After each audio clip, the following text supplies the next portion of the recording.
Nah, Sobat YouTube, jika di desa Sobat YouTube, kepala desa, sekretaris desa, atau perangkat desa lainnya mengatakan dia tidak tahu menahu urusan data di DTKS ini, maka Sobat YouTube sudah bisa menilai sendiri. Barangkali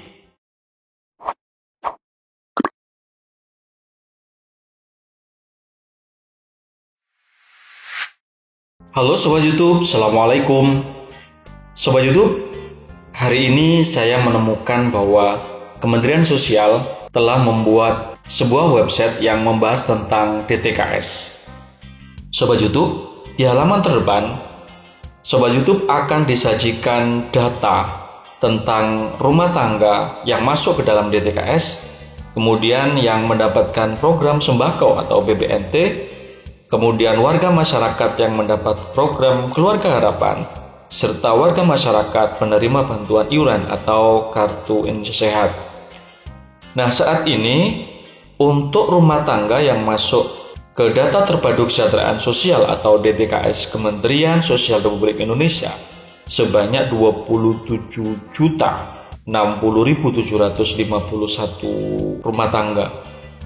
Kemudian untuk penerima program sembako atau BBNT sebanyak 19.212.628 keluarga penerima manfaat. Sedangkan untuk penerima program Keluarga Harapan sebanyak 10 juta keluarga penerima manfaat. Untuk penerima kartu Indonesia Sehat dari Kementerian Sosial Republik Indonesia sebanyak 96.800.000 jiwa. Nah, ada yang menarik Sobat YouTube bahwa di informasi terbaru kita akan mendapatkan bagaimana cara ketika warga memenuhi syarat untuk masuk DTKS, namun saat ini warga belum masuk ke dalam data terpadu kesejahteraan sosial tersebut. Caranya seperti apa? Sobat YouTube perlu simak terus video ini. Bagi warga desa yang baru tahu channel ini, saya sampaikan selamat menyaksikan dan jangan lupa untuk klik subscribe dengan cara menekan tombol merah. Kemudian biar mendapatkan informasi video-video terbaru dari channel ini, silakan klik loncengnya juga, kemudian klik semua.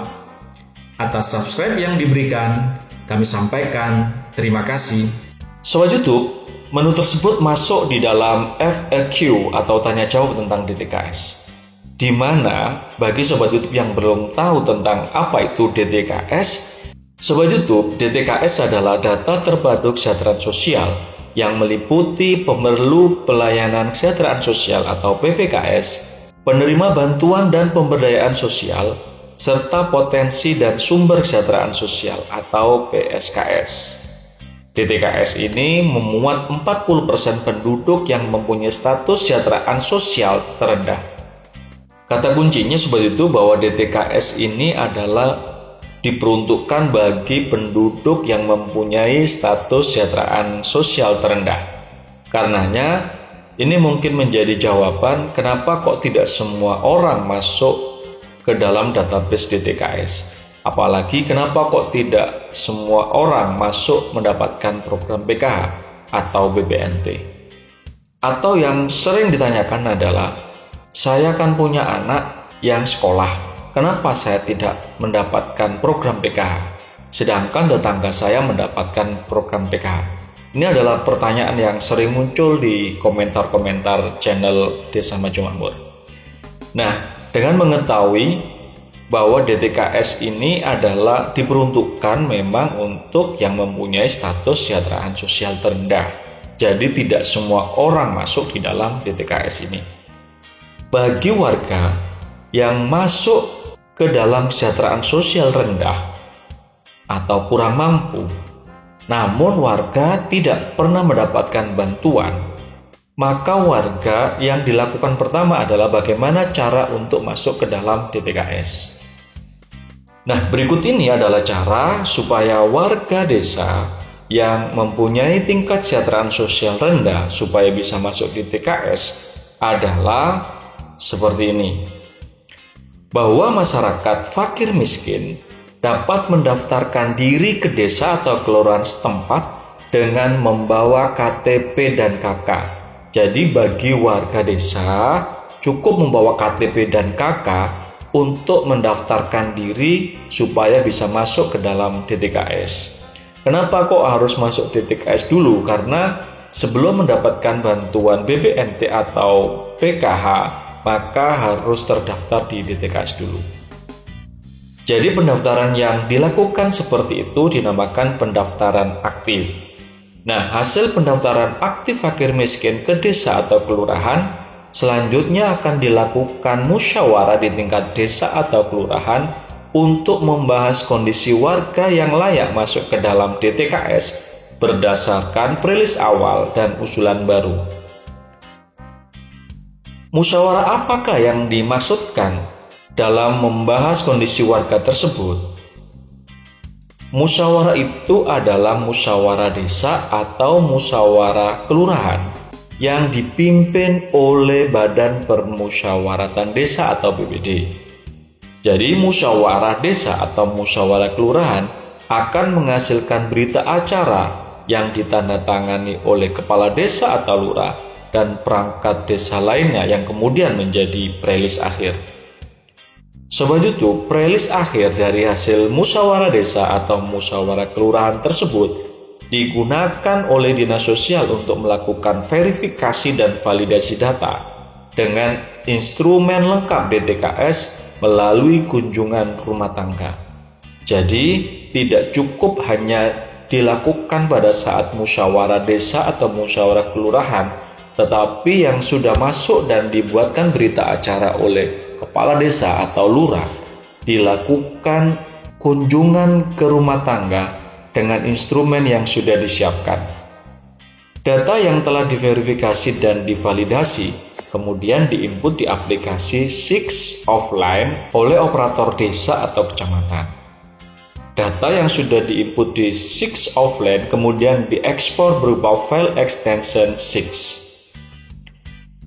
Jadi Sobat YouTube, operator di desa itu masuk dalam organisasi Puskesos. Jika di desa Sobat YouTube tidak ada, maka penginputan data ini dilakukan oleh petugas di kecamatan. Nah, data yang sudah diinput tersebut kemudian dikirim ke Dinas Sosial untuk dilakukan import data ke dalam aplikasi SIX online. Hasil verifikasi dan validasi ini dilaporkan kepada Bupati atau Wali Kota. Kemudian Bupati atau Wali Kota menyampaikan hasil verifikasi dan validasi. Kemudian Bupati atau Wali Kota menyampaikan hasil verifikasi dan validasi data yang telah disahkan kepada Gubernur untuk diteruskan kepada Menteri. Sobat YouTube, penyampaian dilakukan dengan cara mengimpor data hasil verifikasi validasi ke SIX-NG dengan mengupload surat pengesahan Bupati atau Wali Kota dan berita acara musyawarah desa atau musyawarah kelurahan. Nah Sobat YouTube, jika di desa Sobat YouTube, kepala desa, sekretaris desa, atau perangkat desa lainnya mengatakan dia tidak tahu menahu urusan data di DTKS ini, maka Sobat YouTube sudah bisa menilai sendiri. Barangkali kepala desa, sekretaris desa, dan perangkat desa lainnya itu tidak peduli dengan urusan warga miskinnya untuk urusan DTKS ini. Karena ini sudah sangat jelas bahwa prosesnya harus dilakukan melalui musyawarah desa atau musyawarah kelurahan.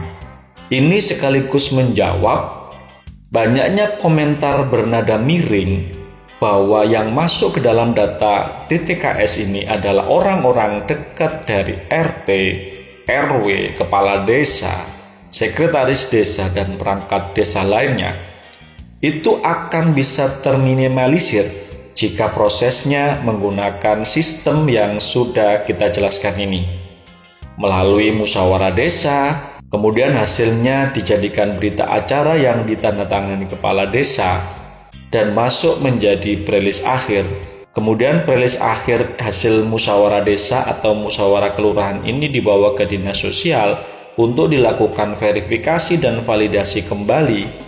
Kemudian jika sudah, maka ini dibawa ke jenjang yang lebih tinggi, yakni disampaikan kepada Gubernur, dan dari Gubernur diteruskan kepada Menteri Sosial Republik Indonesia. Jadi Sobat YouTube, semoga dengan penjelasan di video ini, bagi Sobat YouTube yang masuk menjadi warga fakir miskin atau kurang mampu, atau tetangga Sobat YouTube ada yang masuk ke dalam kategori ini, bisa didaftarkan secara aktif dengan cara mendatangi kepada kepala desa atau kelurahan setempat untuk mendaftarkan secara mandiri dengan membawa KTP dan kartu keluarga. Semoga informasi ini bermanfaat Sobat YouTube. Sampai ketemu di video selanjutnya. Salam Desa Maju.